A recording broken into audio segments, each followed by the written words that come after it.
अहंकार और आत्मविश्वास, इन दो शब्दों में अंतर बहुत छोटा है। आत्मविश्वास होना चाहिए, पॉजिटिविटी होनी चाहिए, पर अहंकारी नहीं होनी चाहिए। Human relationship is the biggest strength of politics, business and everything. आपके संबंध कैसे लोगों के साथ, नम्रता, शालीनता, सहजता, सहृदयता। ऐसा कहते हैं कि जितना विद्वान है, जितना धनवान है, उतना नम्र होगा, तो वो उसकी विद्वत्ता और उसकी नम्रता के कारण उसका व्यक्तित्व और खुलता है। तो हम एक अच्छे ह्यूमन बीइंग बने, ये भी इंपॉर्टेंट है। और ह्यूमन बीइंग बनने के लिए हमारे लिए सबसे बड़ी इंपॉर्टेंट चीज अगर कोई है, तो मैं ये मानता हूं कि आपको पैसा तो कमाना ही पड़ेगा, क्योंकि उसके सिवा परिवार नहीं चल सकता। जो मैंने कहा कि no philosophy can be taught to empty stomach, पर उसके साथ साथ social consciousness, social awareness, social responsibility, social sensitiveness is equally important. और अगर ये हमारे बीच में नहीं होगा, एक साइड में हम बहुत विद्वान होंगे और बहुत धनवान होंगे, तो लोग आपके सामने नहीं बोलेंगे। और इसलिए मैंने कभी कभी, मुझे बहुत अच्छा जीवन में अनुभव आया कि मुंबई में काफी दिन रहा, तो बड़े बड़े फिल्म स्टार अमिताभ बच्चन से लेकर अनेक तक, क्रिकेटियर्स, सुनील गावस्कर लेकर सचिन तेंदुलकर, सब मेरे मित्र रहे। तो मैंने एक एक को देखा, और दिल्ली आकर मुझे बिल गेट्स से लेकर अनेक लोगों को मेरे घर पर उनको मिलने का मौका मिला।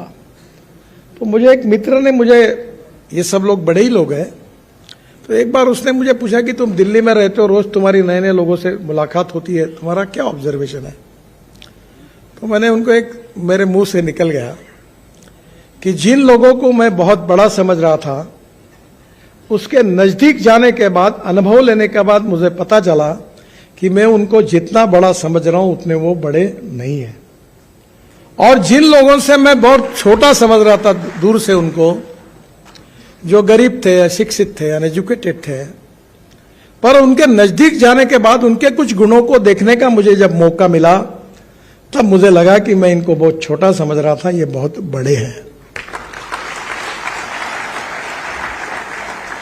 देखिए, no one is perfect and no one can claim that he is perfect. उत्तम, अधिक उत्तम, सर्वोत्तम up to infinity. No one is perfect. ऐसा व्यक्ति भगवान ने तैयार नहीं किया है। हमारे बीच में कोई भी पूर्णांक नहीं है, हम अपूर्णांक है। तो जीवन में हमने यह समझने की कोशिश करनी चाहिए कि आज जो है इससे और अच्छे कैसे बनेंगे। हमारे आगे और हमारे पीछे, हमारे ऊपर और हमारे नीचे, जिन जिन लोगों से हम मिलते हैं, उनसे क्या हम ले सकते हैं। मैं इंजीनियर नहीं हूं, मुझे बहुत लोगों में एक मिस इंप्रेशन है कि मैं बहुत ज्ञानी हूं, मैं विद्वान भी नहीं हूं। मुझे आज 8वीं डिलीट मिल रही है, पर मैं उसके लायक नहीं हूं। मैं डॉक्टर नहीं लगा था, क्योंकि मैं 75 में जब HSC में था, तो इमरजेंसी आई, तो मैं इमरजेंसी के खिलाफ जयप्रकाश जी से आंदोलन लेकर मैं वो साइकोलॉजिकल मशीन पत्रक निकालना, उसके पीछे भिड़ गया। तो नेचुरली मेरा परसेंटेज 52% मिला। तो मेरे घर में मेरी बहन थी और हमारे जो दामाद थे, जवाई थे, वो भाभा एटॉमिक रिसर्च सेंटर में न्यूक्लियर साइंटिस्ट थे।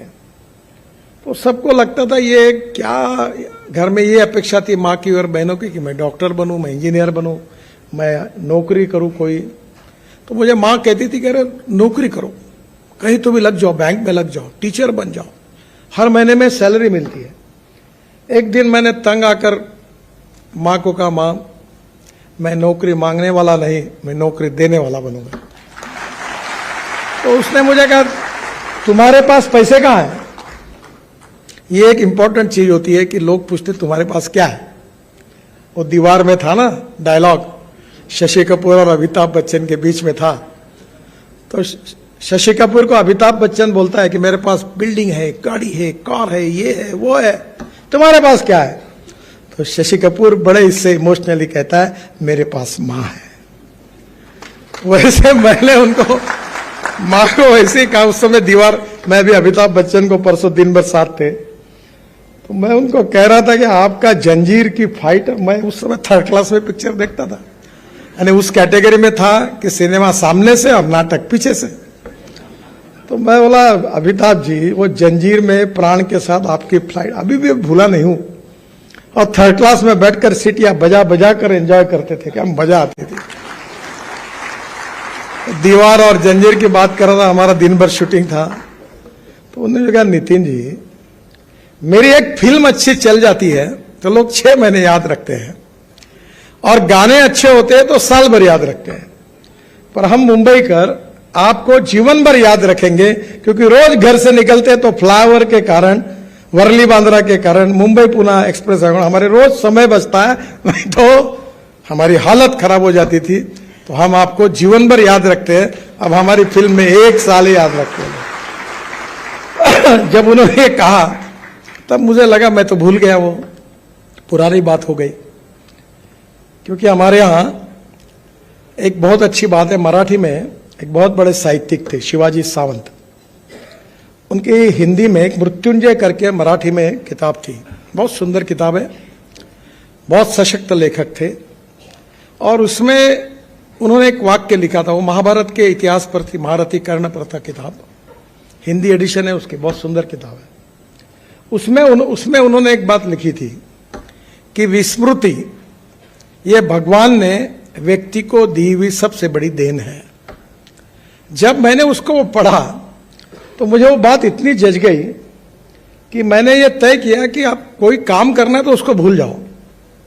और मेरी माँ अक्सर कहती थी अगर किसी के लिए कुछ मदद करना है तो मदद जिस क्षण में करते हो उस समय भूल जाओ, बताओ मत किसी को। तो मैं तो भूल गया हूं, पर अपना जो कार्य होता है वो लोग याद रखते हैं। आप आर्टिफिशियली कितना भी करो, कितने पोस्टर लगाओ, बैनर लगाओ, कुछ नहीं होता। If you deserve for it you will get it. अगर आप में क्षमता होगी तो निश्चित रूप से वो आपको मिलता ही है। अच्छा, मैंने आप तो साइंटिफिकली आर्किमिडीज ने भी कहा है कि पानी में कोई भी चीज डुबाओ, जितना वजन होगा उतना ही पानी ऊपर आएगा। तो तुम अगर जेब में कोई वजन लेके बैठोगे तो शायद वजन थोड़ा ऊपर हो जाएगा, पर नियम यही है कि if you deserve for it you will get it. तो दौड़ो मत किसी के पीछे। Respect should not be demanded, it should be commanded. If you deserve for it you will get it, आपको मिलेगा। पीछे मत लगो किसी को। और इसलिए आपका अब जीवन जो है, हमारे प्रधानमंत्री जी ने कहा है कि आत्मनिर्भर भारत, $5 ट्रिलियन इकोनॉमी, वर्ल्ड की तीसरी बड़ी अर्थव्यवस्था, ये किसके भरोसे होगा? ये आपके भरोसे होगा, और ये आपको बनाने का है। और इसमें सबसे इंपॉर्टेंट कुछ है तो टेक्नोलॉजी, इनोवेशन, रिसर्च, साइंस, ये इंपॉर्टेंट है। और आपको मैं बताता हूं कि हमारे यहां स्टार्टअप आ रहे हैं, नए नए लोग आ रहे, इतने प्रयोग कर। मैं ऑटोमोबाइल सेक्टर में उसका मंत्री हूं।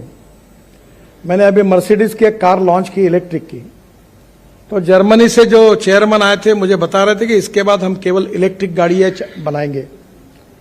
अब एलएनजी का एक ट्रक मैंने चाकण में ब्लू एनर्जी का ये किया, जो एक समय 1600 किलोमीटर चलता है, डीजल की तुलना में 50 मीटर कॉस्ट बच जाती है। आज जब मैं इलेक्ट्रिक गाड़ी की बात करता था, इलेक्ट्रिक स्कूटर की, कार की, बस की, तो लोग मुझे सवाल पूछते थे कि रास्ते में बंद होगी तो क्या होगा। दुनिया भर के सवाल पूछते थे पत्रकार, अब कोई नहीं पूछता। अब इलेक्ट्रिक बसेस आ गई, 5 साल के अंदर इस देश में पूरी इलेक्ट्रिक बसेस बन जाएगी, इलेक्ट्रिक कार आएगी। अब मेरे पास 3 कार है, इलेक्ट्रिक कार है, 100% इथेनॉल पर चलने वाली वर्ल्ड की पहली टोयोटा की इनोवा है, जो यूरो 6 के इमिशन नॉर्म्स को पूरी करती है। अगर पेट्रोल की तुलना में अगर उसका हिसाब लगाएंगे तो गाड़ी बिजली भी तैयार करती है, तो 25 रुपए लीटर पेट्रोल का भाव आता है। बहुत सुंदर है। हाइड्रोजन की कार है। मैं इसलिए हाइड्रोजन की कार मैंने लाई, उसका नाम है मिराई। उसकी एक कहानी है। मैं जब ये टीवी इंटरव्यू में, आजकल मैं तो नहीं सुनता मेरे इंटरव्यू, पर मुझे यूट्यूब से 2.5 से 3 लाख रुपए महीना मिलता है, इसका मतलब लोग बहुत सुनते हैं।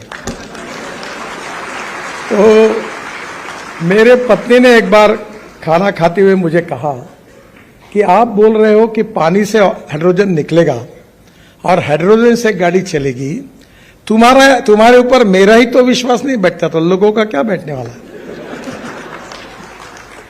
तब मेरे ध्यान में आया कि मेरे बीच में, मेरे और लोगों के बीच में बहुत बड़ा अंतर है। तब मैंने विक्रम किर्लोस्कर जो टोयोटा इंडिया के चेयरमैन थे उनको फोन किया, विक्रम मुझे हाइड्रोजन की कार चाहिए। बोले, वो बताने लगा, बोला I don't know reasoning, I like people who can get the things done. क्या प्रॉब्लम है वो तुम्हारे? नहीं वो ऐसा है, देखो एक बात याद रखो, I always telling to people, there are some people who convert problems into opportunities and there are some people who convert opportunities into the problems. मुझे मालूम नहीं, मुझे कार चाहिए। तो उसने मुझे कार लाके दी, उसका नाम है मिराई।